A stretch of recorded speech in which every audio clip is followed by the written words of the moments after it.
Ever heard of Pokemon cards so controversial or quirky they got banned or altered? Today, we're counting down 10 infamous Pokemon TCG cards that were either banned in competitive play or had their artwork changed due to controversy. From cards with broken gameplay mechanics to artwork that raised eyebrows, these cards each come with a crazy backstory. Get ready for a wild trip down Poke memory lane, and maybe check your old collection for these gems. Kicking off our list is Tropical Beach, a stadium card that was never officially controversial in art or effect. It's just a beach party for Pokemon, yet it earned infamy for its scarcity and price. Tropical Beach was given out to players at the 2011 and 2012 Pokemon World Championships, making it incredibly rare. Its effect was actually pretty useful. A player could end their turn to draw until they have 7 cards in hand. The catch? If you didn't attend Worlds, you had to buy this card on the secondary market, and it wasn't cheap.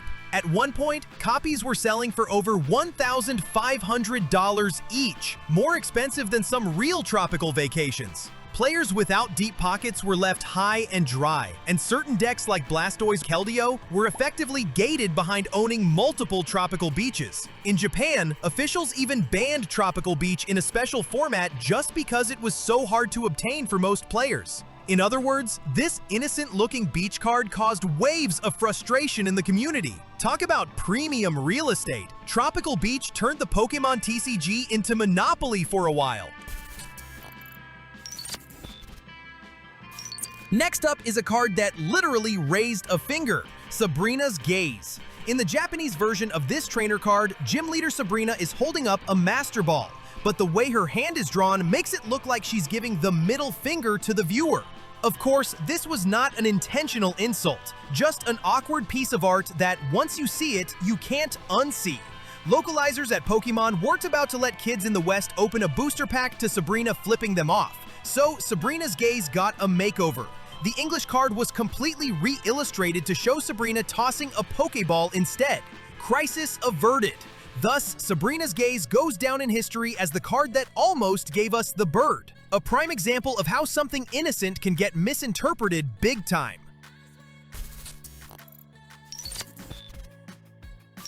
Most Pokemon fans know Moo Moo Milk as a cute item to heal your monsters, but the original Japanese card art served up a little too much information about where milk comes from. The artwork depicted a farmer using a cow-themed bottle, complete with rubber udder teats, to feed a very happy Censored. Yes, you read that right. The bottle literally had udders on it, and Censored was suckling one of them. The scene isn't offensive per se, but it definitely made people do a double take. Unsurprisingly, when the Pokemon Company prepared Moo Moo Milk for international release, they chose a different approach. The English card uses a completely different illustration by the same artist, Tomokazu Komiya, conveying the idea of milk in a much less graphic way. Chalk this up as one of those cultural differences moments. Our next banned art is Grimer from the Japanese Team Rocket expansion, a card that teaches us even sludge monsters can be creeps.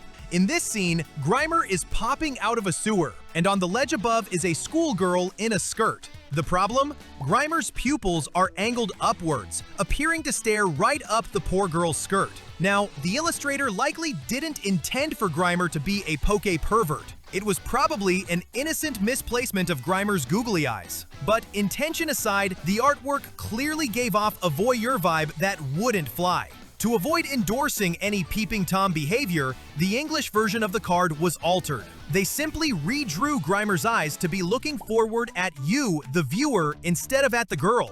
Crisis solved with a minor edit. Grimer is no longer leering at anybody's underwear. It's a funny example of how one tiny detail, the direction of a cartoon eyeball, can change the whole story a picture tells. Good thing Pokemon's editors caught this one, or Grimer might have needed to introduce itself on Dateline NBC. This next card's artwork was so inappropriate by Pokemon standards that the censors didn't even try to tweak it. They tossed it out entirely. Misty's Tears in Japanese is infamous for depicting Misty completely nude, albeit no explicit details, as she holds her Staryu and cries. Yes, it's as bizarre as it sounds. It doesn't take a genius to predict this would never be allowed in the West, or really anywhere once people actually thought about it. Upon localization, Nintendo replaced the artwork wholesale. The English card shows Misty clutching a Squirtle, who is catching her tears, a much more heartwarming scene. Chalk this one up as an early Pokémon mistake that they swiftly corrected. Misty may be a beloved character, but nobody needed that level of character development on a card. Sometimes a symbol means one thing in one culture, but something very different in another. Koga's Ninja Trick, a trainer card from the Gym Challenge set, taught the Pokémon Company this lesson. The Japanese card's artwork featured a manji symbol as part of the background design. In Japan, the manji is associated with Buddhism and carries peaceful meanings, commonly seen on maps to denote temples. Unfortunately, to most Western eyes, a swastika-like image on a kid's card is an instant nope. There's just no way to explain to parents at Toys R Us before they freak out. Anticipating this, the English release covered up the symbol, replacing it with a different graphic. This change was done quietly, and many Western fans never knew about the original art until years later. It's a fascinating bit of TCG trivia. A card innocently referencing Japanese culture accidentally stumbled into a Western taboo. On the bright side, Koga's actual ninja trick worked. He vanished the offensive marking like a true ninja, and most people never even noticed.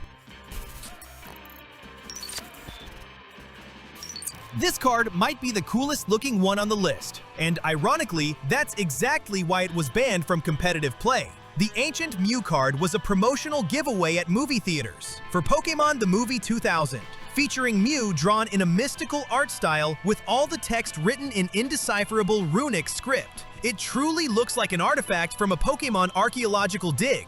The problem? If you tried to actually use Ancient Mew in a game, neither you nor the judge could quickly read what it does. For any card to be legal in tournaments, players need to know its name, attacks, and effects. And Ancient Mew's funky alphabet made that impossible without a translation guide on hand. In fact, the card even had a separate translation sheet that came with it. But imagine carrying that to a tournament and whipping it out every time you played the card. So tournament organizers banned it, essentially saying, nice collectible, but leave it at home.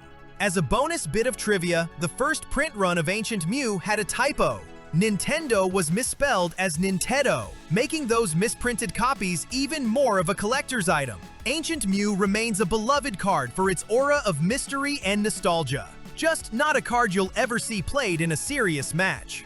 If you are enjoying the video, don't forget to give it a like and subscribe. It helps the channel massively and costs you nothing.